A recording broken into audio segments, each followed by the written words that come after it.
What is going on, YouTube? Welcome back to episode 1 of the Young Buck Poker Vlog. Today we're playing 2-5 at the Reserve Poker Club in Toledo, Ohio. We get to play on stream. Super fortunate. Great opportunity. So yeah, some crazy hands for you guys. Super excited. Brevin got in a 3K pot early on, and there was also some ridiculous hands in the stand-up game. You guys are really going to want to see this action. Let's get right into it. Let's go. In this hand, I wake up with the Cowboys, pocket kings, the button straddle's on, and John makes it 45 in the big blind. This is a pretty big open size, and at this point, I'm putting him on a pretty strong hand here. I like to go with the 3-bet. I make it 150, and John is the only one to make the call. The flop comes out, deuce, deuce, 6, so the front door flush draw is out there. And at this point, I feel like there's a lot of value to be had from any pocket pairs or any hands containing the ace of clubs. I go for a 1/3 sizing, and John does end up making the call. The turn comes out, the 8 of clubs, and the front door flush does come in. I still feel like there's a lot of value to be had from any pocket pairs.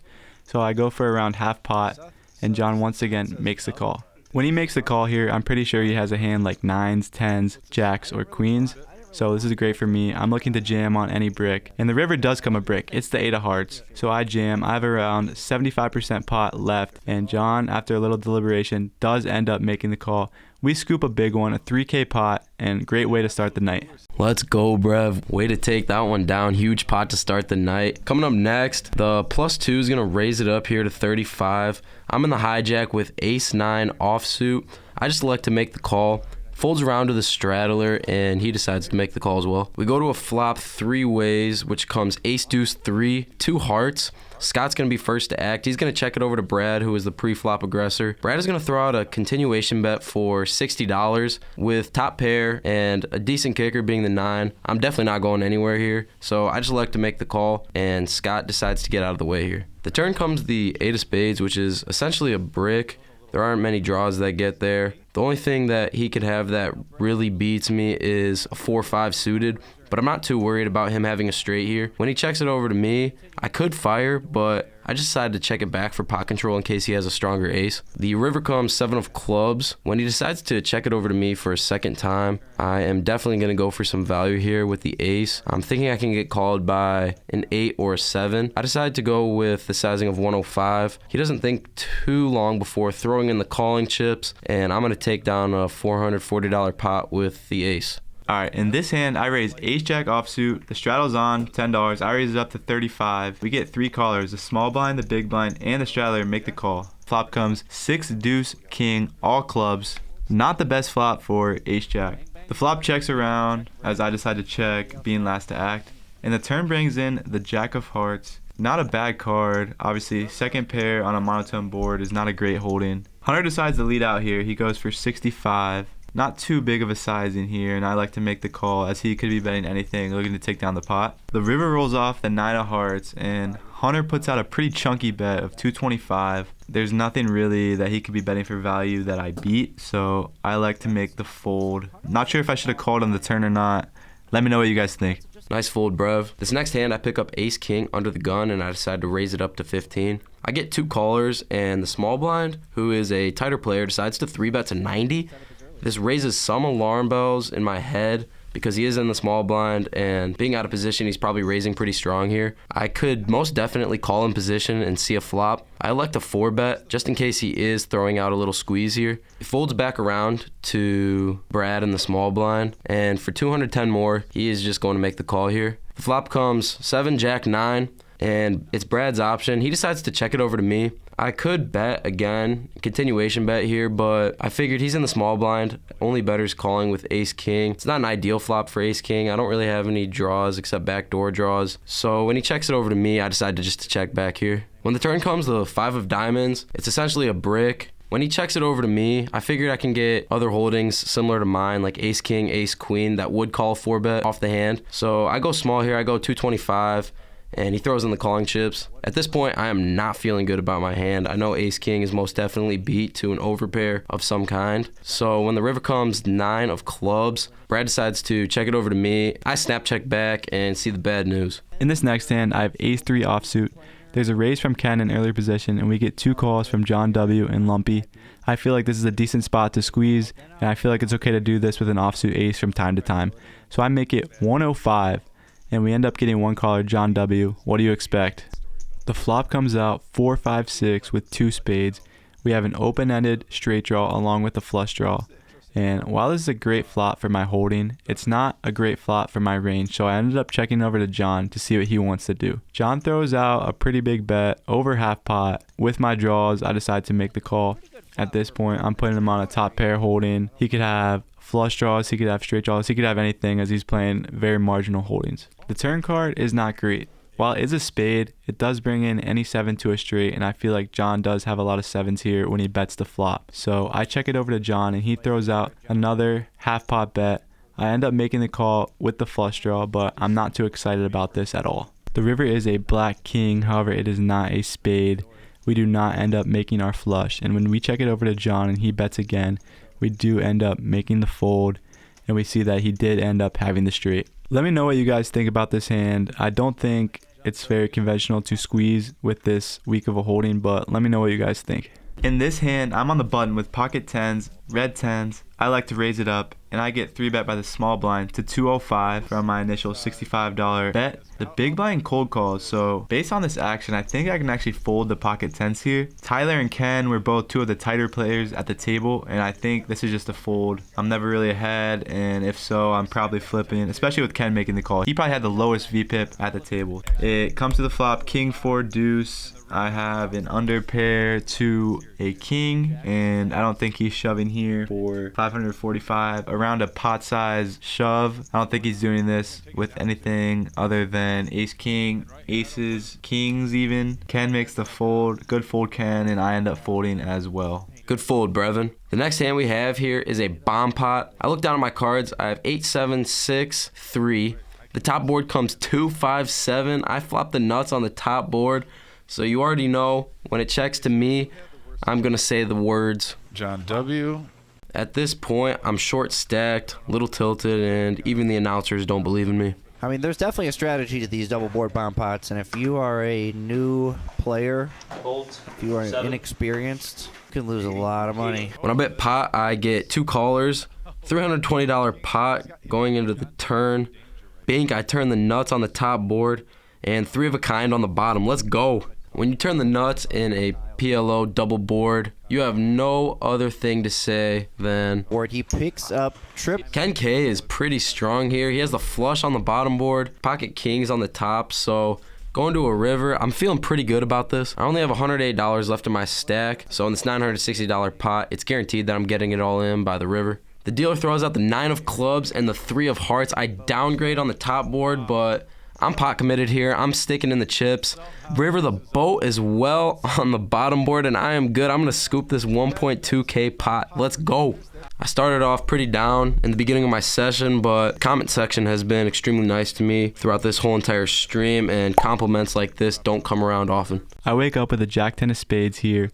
John W. opens in early position, and I go with a 3-bet. I go to 75. I'm looking to isolate and play in position against John here. The flop comes out 6, 8, 4 with 2 clubs.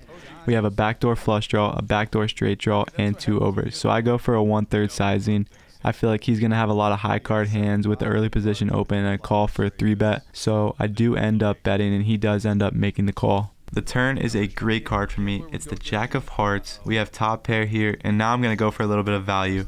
I bet half pot, and John makes the call once again. At this point, I'm putting him on a pair, or a pair plus straight draw, or a pair plus flush draw, because he's calling, he's not raising, he seems pretty content, he seems like he is on a draw, he's calling pretty quickly, so I'm putting him on a draw here. The river is terrible. It's the deuce of clubs.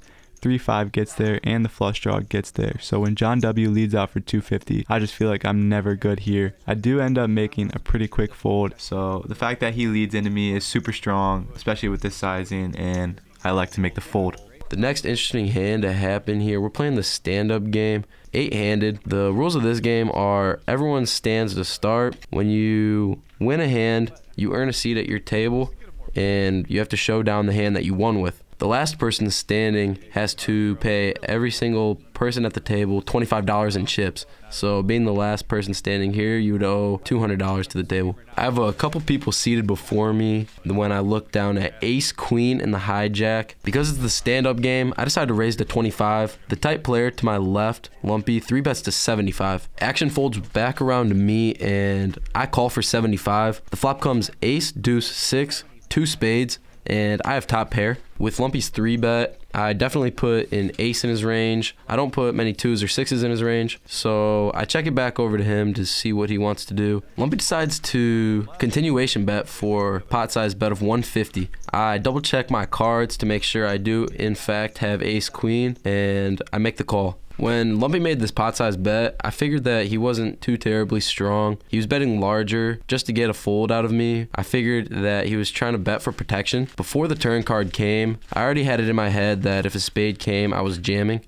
And this is exactly what I do. When the jack of spades turns, I am all in. I snap all in, and Lumpy goes into the tank. 5 minutes go by before Lumpy decides to fold. Man, was I sweating there.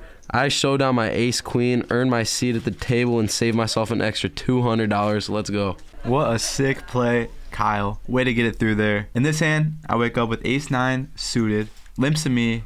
I bump it up. I make it 25 to go, and I get 2 callers. John W., also known as OG John, makes the call. So we're going to a flop, and the flop comes ace 5-7, 2 hearts, great flop. We flop top pair. Not the best kicker, and we're going to c-bet. We decide to go for a 1/3 sizing. John makes the call. So off to the turn here, and the turn comes the 7 of clubs, bringing in a backdoor flush draw. And John decides to lead on this card. The pot is 142, and John bets 40. I didn't actually realize how small the sizing was in real time, but this is a super small sizing, and not something that you would do with a 7. So I actually really regret this play, but I do end up making a super tight fold. This is very player dependent, and I wouldn't do this against any other player at the table, but against John, I just feel like his leading range consists of a lot of 7s, and his calling range on the flop consists of a lot of 7s. So I do end up making the fold. I should know better that he could also be doing this with flush draws, but yeah, I really regret this, especially in the stand-up game when I was one of few people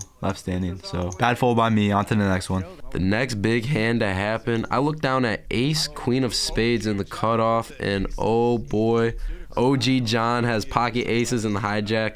He raises it to an alarming $40, and with that sizing, with no straddle, I was thinking I could 3-bet here, but it seemed like a pretty strong raise. I could have been up against queens, aces, kings. I just like to make the call here. It folds back around, and we're going to see a flop heads up, which comes queen jack 7. I bink top pair, but OG John has pocket aces still. He is going absolutely nowhere. I'm a little confused with John's $30 bet.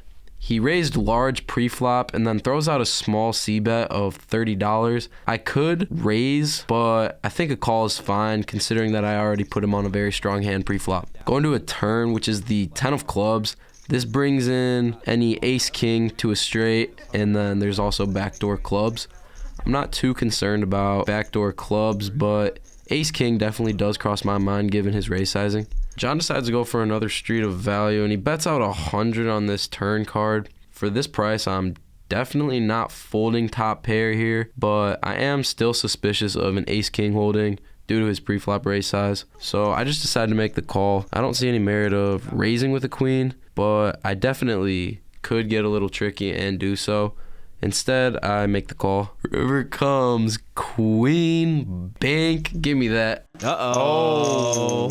Ding dong. Yikes. So, yeah, when that river comes queen, I'm feeling A-okay about my hand at that point. John decides to throw out a blocker bet. When he does this, his player image and a blocker bet of that sizing, I can almost assure that he's doing that weak. So, I know for a fact I'm best here with trip queens. I decided to bump it up. I figured I could get called by a lot of 2-pair holdings, so I raise it up to 250. John tanks for a little while, and he doesn't really know whether to call or fold, which is a good sign for me because I know I'm best.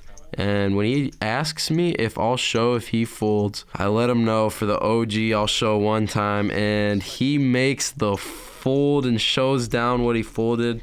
I'm left in shock, disappointed I didn't get the value, but it was still a nice pot to take down late in the session. All right, we are in the last hand of the stand-up game. It's 1v1. One of us is going to have to pay the table $200, and we wake up with ace, queen of hearts, Scott here straddled 25 bones on the button. Excuse me, under the gun. We are on the button. We raise up ace queen to $75, and what do you know? Folds to Scott, and he ends up jamming for 467 effective. We take a little time. Obviously, it's a stand-up game. He could be doing this late, but also Scott is not one to exactly jam like this. So I took a little bit of time, but I'm like, ace queen suited is just way too strong to fold. So we do end up making the call, and as you can see, we are good. We scoop in that $941 pot, and we win the stand-up game. We don't have to pay out the table. What a final hand of the stand-up game, and what a hand to wake up to.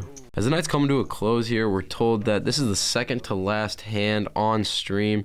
So when I look down at King 9 suited in the small blind with a $15 straddle, you already know that I'm going to play this hand. Being in early position, I decided to bump it up to 50. Trying to look strong here, have some fun, get some money in late in the stream. Action folds back around to the straddler, John, and he's going absolutely nowhere. He makes the call for only 35 more. Flop comes 5, Jack, 10, all clubs, bang. I absolutely smoke the flush. And realistically, I should have fast played this. I don't think he's ever going to expect me to hit that board like I did, but I checked it over to him, and he decides to bet for $75, and of course, I'm going nowhere. I make the call. Unfortunately, the turn comes the 10 of hearts, which is an action killer. I check it over to John again to see where he thinks he's at.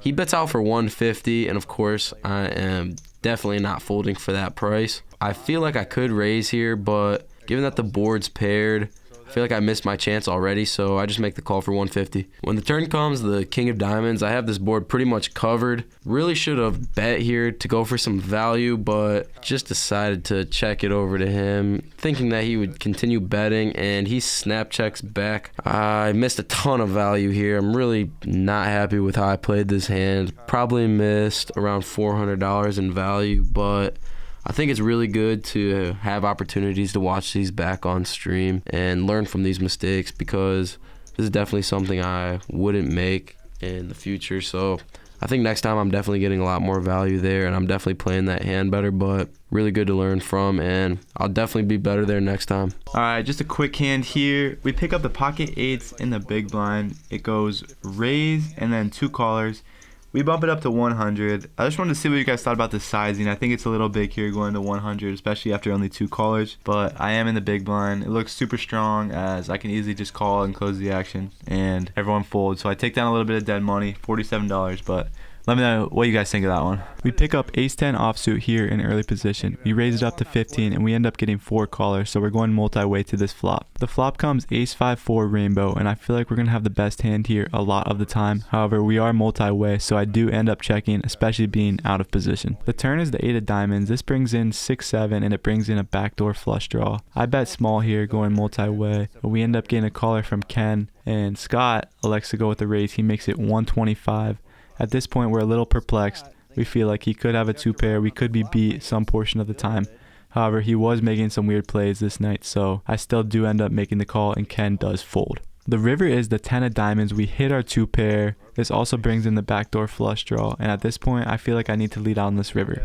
If Scott has a marginal ace or even a weaker 2-pair holding, he's going to end up checking back this flop a lot, so I feel like I need to lead out on this card. I go for a 2/3 sizing, and John is in the tank for a little bit. He thinks it over, and he does end up making a good fold. He folds an ace, and we take down this one. All right, so we ended up playing a little bit off stream. We played for about 2 hours, so our session was from around 7 p.m. to 2 a.m. I ended up losing a big one. I had trip jacks on the flop, and he did as well, and he ended up turning a 7 with jack 7. We were playing around 4 or 5-handed off stream. John W. was in there as well, so it was a pretty good game, but I was in for $3,500 and out for $3,300, so I took a $200 loss. I was playing well all night. I ended up losing that big one, which is frustrating. Made some good folds. One not so good fold to John W. He's always an interesting one to play with, as he can have any 2. He likes his low cards. Kyle, how'd you do? John W. definitely is tough to play against, but I was in for $2,200, out for $1,700, so I took a $500 hit. But overall, I think I played terribly. definitely a lot to learn looking back on that stream, and really excited to improve. Yeah, that was an interesting one just because usually the 2-5 and like when people play on stream, there's a lot of action players, but that one was a lot of tight players. What do you think? There was definitely a lot of tighter players, and I didn't expect that going into it, but I quickly learned that I was gonna have to tighten it down a little bit, and I don't think I figured it out in time, but yeah, no, usually there is some more action, guys like Caleb, Angry Joe, but it was a little more low key, so sometimes you do have to bring the action and play tight as well, so it just depends. But no, I thought it was a good opportunity. We're going to be playing in a lot more streams coming up soon. We're also going to be filming our sessions. yes. So we'll get that content to you, maybe some more short form content such as TikTok, Reels. And then also wanted to announce that we're going to be starting our Discord soon. So we'll get that to you with the link in our description. But we just want to have a community. We want to get to know you guys. We're going to be traveling a lot as well, so we want to really meet you guys and communicate through that. So Yeah, definitely a great opportunity, so make sure to hop in the Discord. All of our information will be in there, and you guys don't want to miss out on what we have to come, so make sure to join. And that's it. Yeah. Thank you guys for watching. of course, see you in the next one. See ya.